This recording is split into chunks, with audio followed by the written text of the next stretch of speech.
You are tuning into Media Soundwave. My name is Heather Cassidy and today we are going to be talking about work-life balance.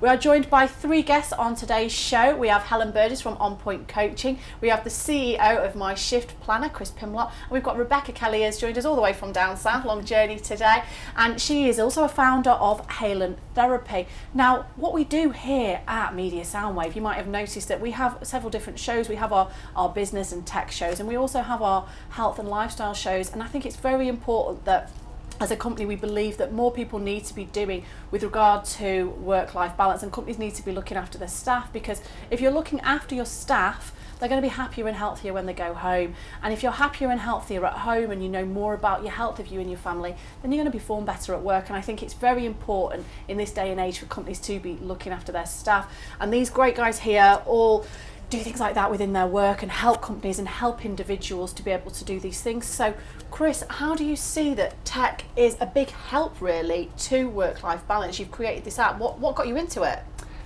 Well, to be honest, the app was created 4 years ago because a member of my family, he was a shift worker. He worked at the airport, and the problem was he was getting all these rotas on paper and really kind of inconvenient forms, and it was causing issues because he was doing days and nights and these patterns all over the place, and ultimately he was not spending time with his kids and with his wife, and it was causing all sorts of problems there, kind of from a social and family point of view.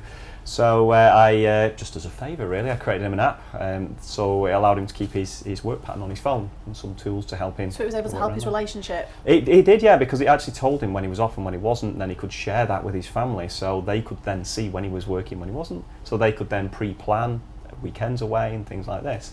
What feedback have you had then from the people that are using your app? It's superb. It's really making a huge difference. We put it on the App Store, and we've now got 135,000 active users around the world, which is incredible.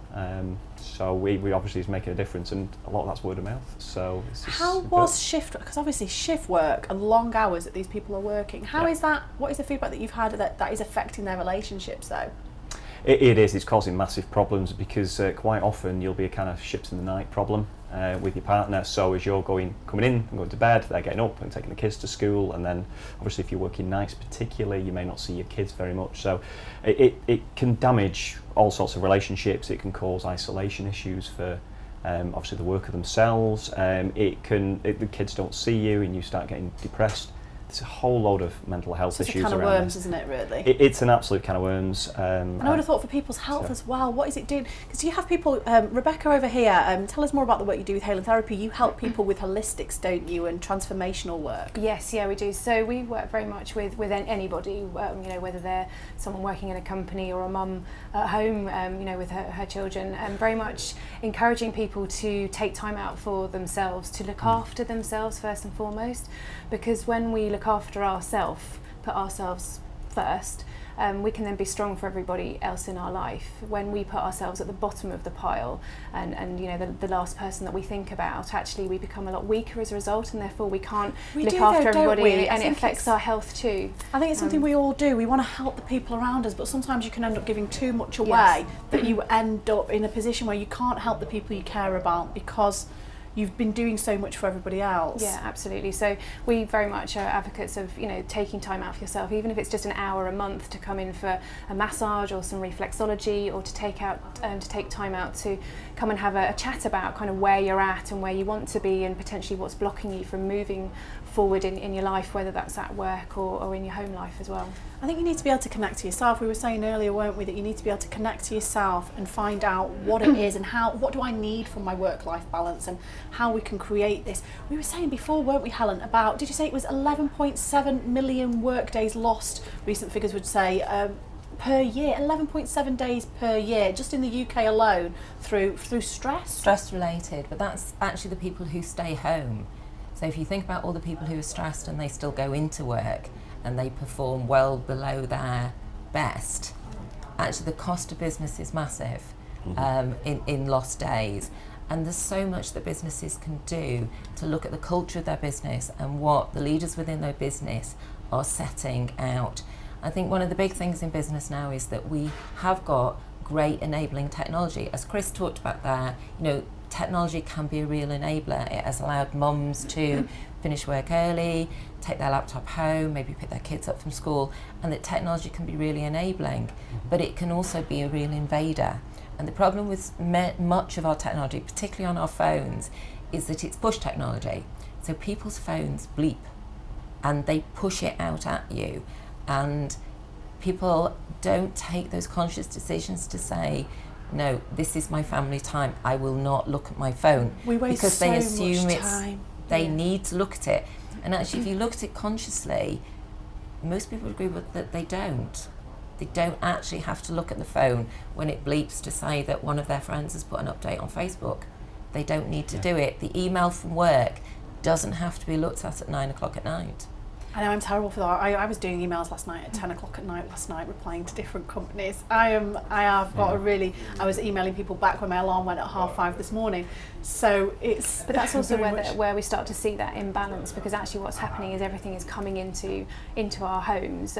Once upon a time and before technology, we were able to come home and shut the door and then just be within our world at home without any of that external influence. Now it's all coming into our space, and actually we're in a place where so much of this technology is new. We're a generation where we're just learning how to have this in our lives, and actually do we have the tools ourselves to be able to say no, to be able to push back a little bit. So there's two sides to work-life balance that we need to consider. We need to look at what we can do as individuals to make sure that we're putting things down and making a plan really of what we want to do, how we can organise our time better, but also how can we help our colleagues, how can our companies look after us better. I think in this day and age, we need to look at how people want more from work. People want to make a difference. People want to go to work, and there be a reason why they're taking time away from their family. And I think employers need to take note of this and say, how can we enrich the lives of our staff? Because so many people are leaving their jobs now due to poor management or lack of training or lack of progression. And I think we need to see people and nurture them and help them. Do you do work like this in companies, Helen? Yes, very much so now. And I think when companies start to look at what the culture of the business actually is, and increasingly now people start to actually consciously focus on what their culture is, and what it can be very different. And sometimes if you work in a business that says family values are really important to us, we want to support our workforce, but then they're sending emails to you at 10 o'clock at night, the values that they say they've got don't match with the values that they actually have. And that's when people get really upset. But there is also a lot of assumptions made. People assume that they know what people want, and both sides. Both in the work environment and also in people's relationships at home. So people assume they know either what their workers want, what they think their bosses want, what they think their partner wants. And the divorce courts, we were talking about this before, the divorce courts are full of people saying, but I only did it for you, I did it for the family. And somebody else saying, but I never asked you to, that's not what I wanted. This is when people are working long hours, aren't they? Yeah. And they're taking time away from family and they're doing it to provide. But really, their partner might just want them at home a few more hours. Let's take one less holiday a year. I don't need a new handbag every couple of months. Yeah. But what can we do as a family? And I think communication both in the workplace and at home is very important, that everybody knows what is expected of everybody, because we have to make assumptions. We need to get through life. We can't question every single thing, but I think we do need to start making more time for communication, both at home and at work. And transparency as well. I mean, so the other side of it is, you can discuss set up times, but it's the same with work and with your relationships. You need to be honest with each other. And that might make sense from a family point of view. Obviously, you wouldn't want to lie to your spouse and your kids, but when it comes to the employer, one of the biggest reasons why people don't like the job and you end up with a bit of a cultural corrosiveness is actually because there's a whole us and them culture. And a lot of it, again, comes down to communication. Managers not communicating down or looking like they're trying to hide something from the workers, or the workers just feeling like they're never there. Or there's all these really fairly straightforward things that you can do as a business to actually just make sure that you don't end up with a bad culture. Make time to speak to your staff, find out what people want, take opinions from others of how they think the business can improve. But also, I think training and coaching makes such a difference, because if you're going to invest that time into your staff, they know that you care, they know that you're going to want them there long term, and how we can improve everybody and make it a better place for everyone. We spend so many hours at work. Yep. We need to create a work-life balance What holistics do you think help with this? Well, I mean, all sorts of things. I mean, you mentioned the coaching side of things. I mean, that's obviously a great place to start in terms of really understanding what's going on inside you, in terms of what might be limiting you from actually speaking up, from actually being able to be honest with perhaps your boss or your co-workers, to say, actually, I'm not feeling great right now, or this piece of work or project that I'm working on actually isn't working for me because it's taking me away from, you know, my family, from my home life. I'm not able to go on holiday. So very much at Helen, we work with people to help them really understand that, look at what's limiting them in their lives in that respect. But also on from that, just simple things like massage, reflexology, some of the treatments I mentioned earlier, just enabling people to take time out for themselves, to give themselves that hour, whether it's weekly or monthly, just to be able to connect back with themselves, to literally get out of their heads of all the thinking that's going on and actually really start to come down into their heart space. You know, what do I value in life? What am I really passionate about? Am I actually doing what I really want to do in life right now? Or am I doing this because I feel I have to do it? I think people need to decide, don't they? What do we want to do? Yeah. If I had more money than I have now, I always think, would I still be doing what I'm doing? And I think that tells you a lot, doesn't it? And if you're not, what can you do to put yourself in a position to get to where you want to do? Maybe do you need to go and do a course? Maybe do you need to go and join some activity clubs? Do you need to go to the gym? Do you try a new sport? Maybe you love horse riding, or a sport you used to do years ago and you haven't done it because you've been prioritising other things. And what can we do to make ourselves happy? Would we be happier at work if we were having more leisure time? And I think we need to start connecting to ourselves, like you say, and thinking, you know what do I actually want, both from my personal life and my work life, and how can I go about making it what I want? And also supporting people to step out of their comfort zones, because when we are in a place of familiarity, so more and more, because we're in a society now where, you know, stress is the thing, it's the buzzword, so it's actually very familiar for us. So actually to step out of the unfamiliar can be quite a big thing, because stress actually, isn't always a bad thing, though. You were saying before, Helen, weren't you, about this? No, stress in itself, it is actually a good thing. So what's bad is when, you know, a stress reaction should be short term, or adrenaline, our cortisol kicks in and it helps us get through. And a lot of people enjoy being in those situations that give them a real pressure. And you'll hear lots of people talk about how they work, and what's bad for us is when we never allow that stress to step down.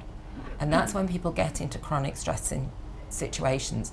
And stress is not only affecting our brain, there's physiological effects that happen, and that's why people, pains, lack of sleep. But it also comes into the more serious stuff. So unfortunately, people who work in chronic stress, you know, they're the people who are having heart attacks. They are the people who are having mental breakdowns, because they're working with chronic stress. And it's always, I'm just going to do this, and then I'm going to slow down, and then they're made to do as it. Well, isn't it? They say that a lot of stress and a lot of anxiety is from our gut, and that's why you get your gut feeling, don't you? Oh, this isn't right. So I think as well, we need to make sure, if we have got an imbalance, we need to be balancing all areas of our life. We need to go, okay, I'm a little bit stressed. This is a warning sign. So like you said, it can be a good thing. It can be used to work under pressure, train for a sport, try and go for something higher. But if we use it as a warning sign that we're not happy, I think anybody that is sat at home listening and thinking, I really don't like my job, then rather than sitting and thinking, I don't like my job and I'm going to say, oh, it's Monday, I don't want to go to work, what can you actually do? Let's take a look and strip it right back. What can you do? Can you go and talk to somebody about it? Can you go and get advice? Can you go and retrain? Can you do a course? Can you volunteer somewhere? I know myself, in the past I've done hundreds of hours of voluntary work, and only that, alongside my development and my continued professional development and all the courses, has got me into the different roles and met the different people that I've met, and met wonderful people like you guys. And I think we have to think, if you're not happy, do something about it. And this is where we can use stress to our advantage as well, isn't it? Yeah, and I think when you're looking at that work-life balance, it's about the quality of time you have in different places. It's so not important. Just about quantity of time. And that works as much at work as it does at home. So if you are in a job where you don't particularly enjoy the job, you're not going to be very productive. Similarly at home, if you're not applying quality time with your children, then that isn't a work-life balance. So if you're there in body, but you're trying to do 2 or 3 other different things, then you're not being fair to yourself and you're not being fair to them. So don't only think about how much time you spend in different places, think about the quality of time. Quality of time that we're getting. Time is so important because I think it's the most valuable thing in the world, because once we've spent that time, we can't get it back. We can go to different places, we can see different things, but we can't actually get that time back, especially if it's away from children. Children are so important, they're only small for so long. And everything I've been a single parent since my little girl was 7 days old, and everything I've always done is to work around my daughter. And I'm never going to regret how many plays or how many sports days I've been to, but I would have deeply regretted how many days I sat 9 to 5 and done the commute. And I think we need to work out what our priorities are and work out what we want. And there's so many great apps there, aren't they? There's so many great apps there to help us manage our time, and yours is a perfect example of this. It is, yeah, absolutely. I mean, the fact is that working is a necessary evil, because it's all well and good having a child and all the rest of it, but you need to put bread food on the table and all the rest of it. But it's about the balance. It's all. The thing is, life is equally as unhealthy if you have too much of one thing. So if you won the lottery tomorrow, for example, I'm sure that, you know, as much fun as that'd be, there would be an element of the mental issue and things like that by only being able to do those things. Whereas if you work too much, you know, and don't see your family life, you'll get the absolute opposite end of that as well. What you need really is somewhere in the middle. Complete balance. It's a complete balance. I'm not sure about the lottery thing, thinking about it now, but I mean, ultimately, I quite like the idea of that, actually. I'm sure take that back. Take it back. I'm not saying I don't want to win the lottery. It's probably tempting fate, isn't it? But the fact is that you can go one way or the other. If you spend too much focus on family time and don't focus on work, then you're going to be performing badly at work. You're going to put your job at risk, and then you suddenly don't have a job, and then you've got money issues, and that increases stress, and then that goes the other way. Vicious circle. So it's a vicious circle. So the important thing here, like you said, is balance. Is getting the mix right, and actually using the right tools and techniques and strategies to be able to find that balance, and that's the key thing.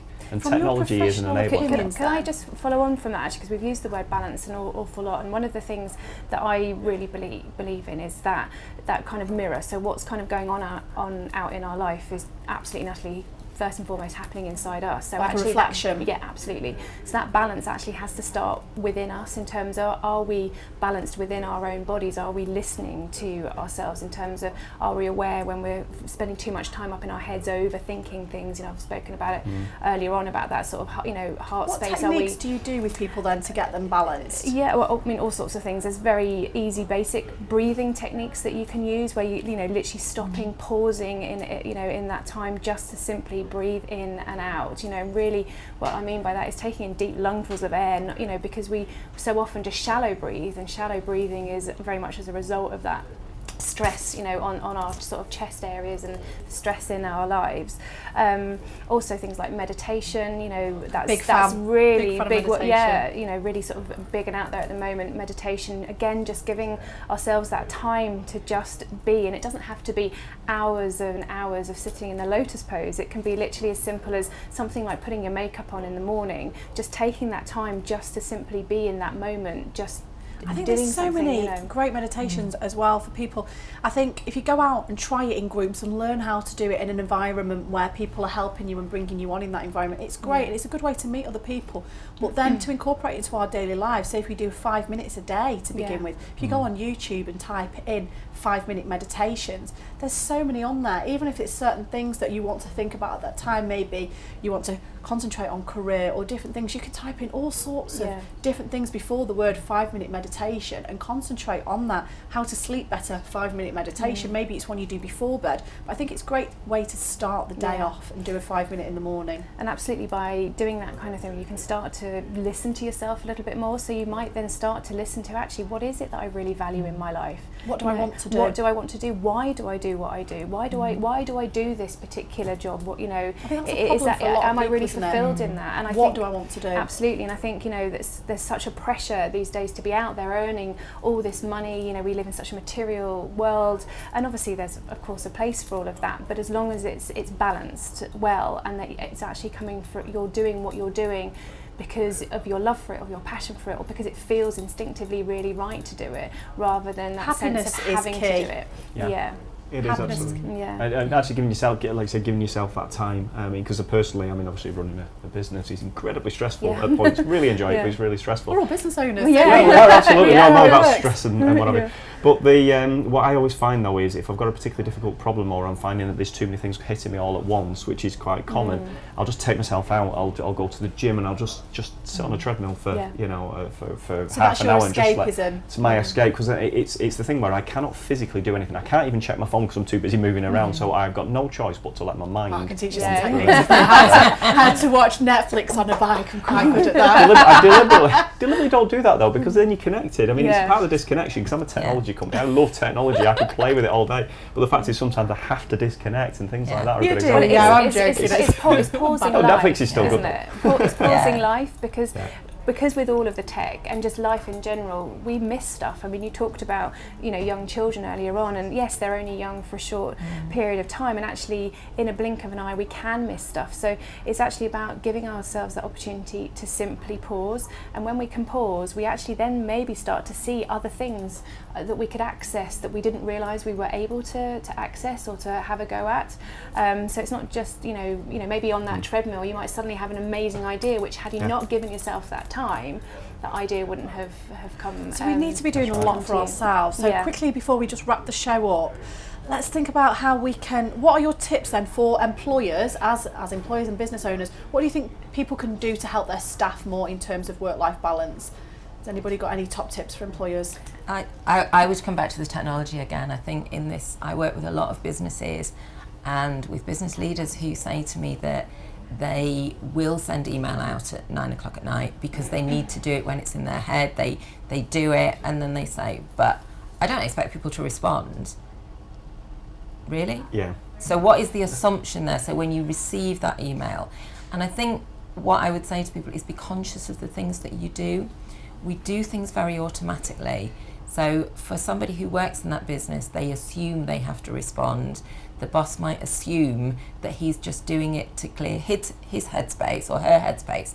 So I think, especially when you've got 1,000 things that you're trying to juggle at once. So you send the email out, and that's right. I've done that, never thinking of how it lands with somebody else. Right. So when you think about your business culture, is it okay to expect people to work in a 24/7 environment? What's that doing to their family life? Are they sitting with their partner just seeing that email ping in? So in terms of quality of time, and that, I think from a business point of view, the way that we try and address it with companies is that you will have a much more productive workforce if you get that balance right, because our brains need downtime in the same way as our bodies do. I think if your workforce don't get that, point, isn't it? Yeah, and it's different for everybody where it sits. And don't assume, unless you talk to people you don't know. Yeah. So has anybody got any last minute suggestions for people then? Well, one of the things for me, it's all about awareness of self. So bringing it back to yourself. Ultimately, we are only responsible for ourselves, regardless of where we're working or whatever we're doing in our lives. So for me, it's all about taking the responsibility for yourself, understanding yourself, what your values are, what your passions are, and taking that time out for yourself, whether it's 1 hour a week, a month or whatever, just for you, to give you that downtime, that pause that we spoke of.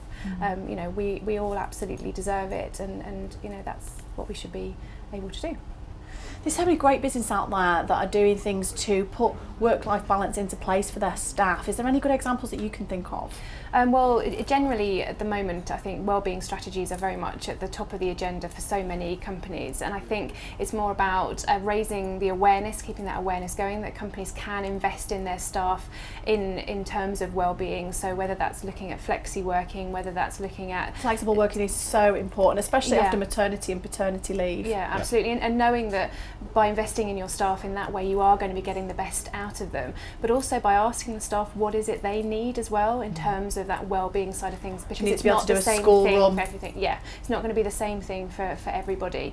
And also just looking at other things like, whether it's gym memberships, whether it's the opportunity to go and have massage or whatever. So it's many companies are doing that, aren't they now? Yeah. Where they go, you can have, each member of staff can have an hour's holistic therapy a month at a particular place, whether it's a masseuse or somebody that performs reflexology coming in-house to do it, or whether it's a voucher that they can go and use in the community. And I think that's great, because it's encouraging people to take these steps to look after themselves and how we can improve the health, because if you look after the health of your staff, you're not going to have down days, you're not going to have time off work, you're not going to have people leaving, and then the costs of retraining staff when you've got a high turnover. Well, it encourages. Sorry, I was just going to say businesses need to think about it as investment, not cost. Yeah. And because I work with a lot of smaller businesses who would say to me, oh, you know, that's fine if you're Virgin, but what about me? You know, I'm a small company with 5 staff. But actually, your 5 staff are vitally important to you, and you have invested massively in them.